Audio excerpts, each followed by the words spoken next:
प्रसिद्ध इतिहासकार E.H. Car ने अपनी पुस्तक व्हाट इज हिस्ट्री, इतिहास क्या है, उसमें लिखा था कि ऐतिहासिक तथ्य गूंगे और बहरे होते हैं और यह इतिहासकार है जो उनसे बुलवाता है। तो इतिहासकार की इसी सोच के आधार पर, इतिहासकार के खुद के द्वारा किए गए अनुसंधान के आधार पर हमें इतिहास में विविध प्रकार की आइडियोलॉजी यानी विविध प्रकार की विचारधाराएं देखने को मिलती है और हर विचारधारा का मंतव्य या हर विचारधारा का प्रतिपादन करने वाला इतिहासकार कुछ मकसद को लेकर काम करता है। और यही कारण है कि हमें कभी इतिहास की साम्राज्यवादी विचारधारा देखने को मिलती है, कभी मार्क्सिस्ट विचारधारा और कभी राष्ट्रवादी विचारधारा। तो आज मैं आपसे बात करने वाला हूँ भारतीय इतिहास के संदर्भ में इतिहास की साम्राज्यवादी विचारधारा के बारे में।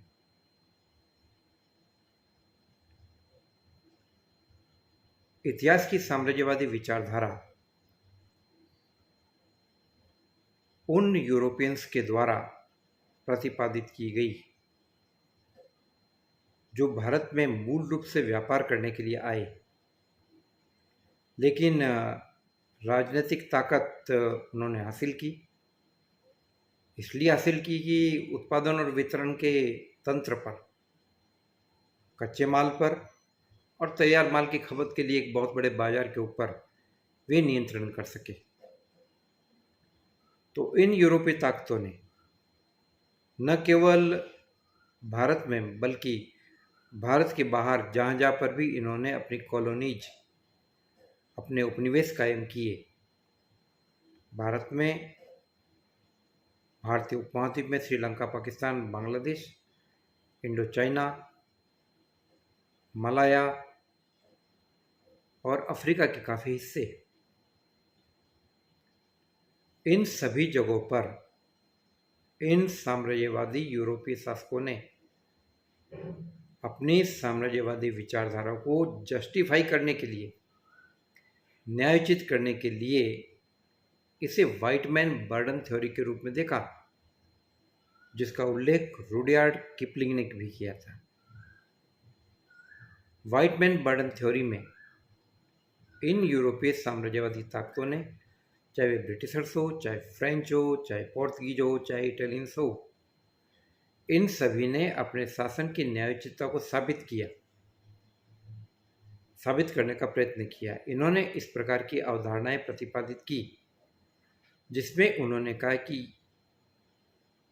श्वेत जाति पर एक जिम्मेदारी है, ईश्वर की तरफ से दी गई एक महत्वपूर्ण जिम्मेदारी है, गुरुतर दायित्व है कि वे दुनिया के इन तमाम इलाकों में जाए और ज़्यादा से ज़्यादा लोगों को सभ्य बनाए, एजुकेट करे, उन्हें सिविलाइज करे। जैसा कि बेसिकली हम जानते हैं कि इसके पीछे मूल कारण था आर्थिक तंत्र पर कब्जा करने की अवधारणा।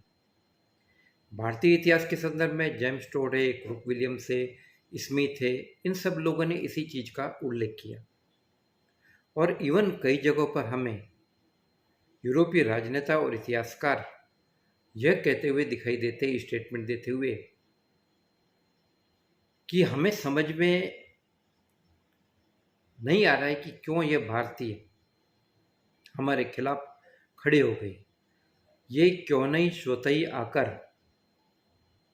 उस महान शक्ति के चरणों में, यानी हमारे चरणों में आकर क्यों नहीं झुक जाते हैं, जो कई समुद्र पार करके उनके कल्याण के लिए यहाँ पर आई है।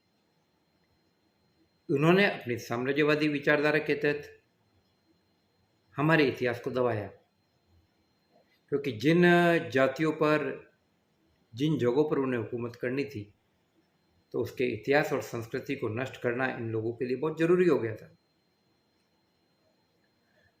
इन्होंने अपने ऐतिहासिक ग्रंथों में जगह जगह पर इस बात को जाहिर करने की कोशिश की कि हम यूरोपियंस का सिस्टमेटिक हिस्ट्री है, ग्लोरियस इतिहास है।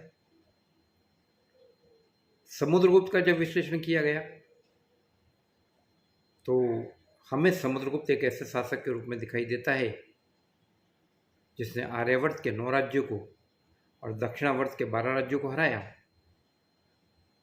उसकी तुलना नेपोलियन बोनापार्ट से की जाती है।